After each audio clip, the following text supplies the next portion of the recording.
A couple of weeks ago we looked at Streets of Rage on the Megadrive, or the Genesis for our American cousins. I literally had some people ask if I would be looking at the other instalments to the game. So don't say I don't listen to you all, so here is NGR's review of Streets of Rage 2 on the Megadrive. The game was released in 1992, and due to the success of the first installment, it was almost guaranteed to be successful. But in order to make this game bigger and better, the developers at Sega had to develop a new way to produce the game cartridges in order to fit everything in.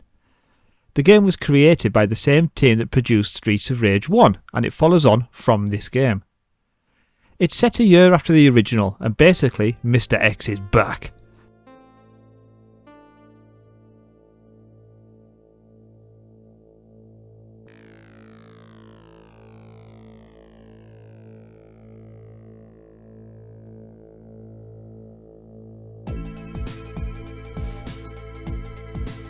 And this time, he's kidnapped Adam, and it's your job to save him.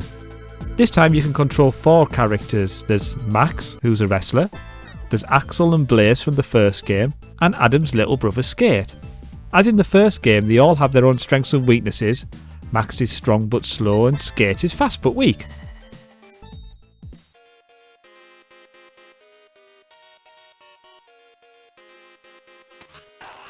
As before, it's a side-scrolling 1 or 2 player beat-em-up.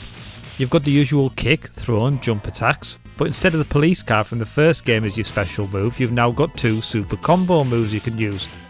And just to put a disclaimer out, these are definitely not inspired by a certain Street Fighter 2 game that was released a year earlier. You can use these as many times as you want, but make contact with your enemy. As well as taking them down, you also lose a bit of your own energy, so use wisely. As usual, you've got hordes of enemies to defeat, and yes, fans of ladies dressed in leather with whips, these girls are back too. The levels are spread out over 8 stages. Stage 1 sees you battle in the streets and through bars. Stage 2 on a bridge and through a truck. Stage 3 in a fun fair, and various scenes that pop up in there. I do think they had some sprites left over from an abandoned Alien game to use up, so they shoved them in here. Stage 4 in a baseball field. I do love the do baseball signs, and in this stage, definitely not the Ultimate Warrior from the first game again makes an appearance. Stage 5's on a ship.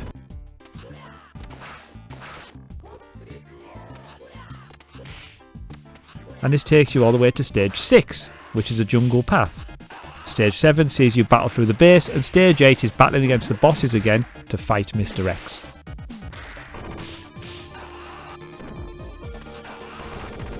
There is the usual array of beat-em-up cliches. There's lifts, there's vehicles, weapons and power-up. And I'm not sure about you, but I don't think I would eat a whole roast chicken that I find on the street.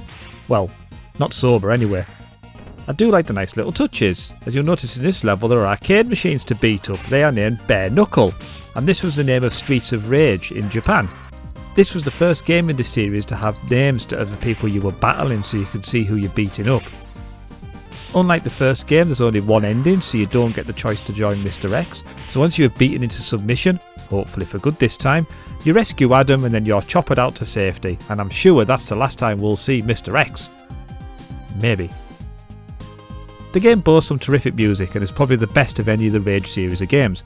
It's based around electro dance music. It is often featured on compilation CDs of the best computer game music.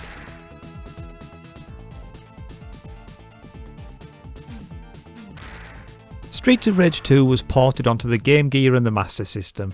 They try hard to give a good representation of the original, and to be honest, they don't do a bad job. But if I was pushed, I would have to say the Game Gear version is the better of the two. The Master System version seems to make your character feel like they're moving on ice. You only get the choice of 3 characters in these games, poor Max is left out, but they do the job as expected for an 8-bit system. The game has been re-released a number of times over the years, with versions on the Dreamcast and Xbox for example. But this version remains a firm favourite to the Streets of Rage fanbase. The game is bright, colourful, sounds amazing, and it still holds up today. I always did enjoy a little blast of this game.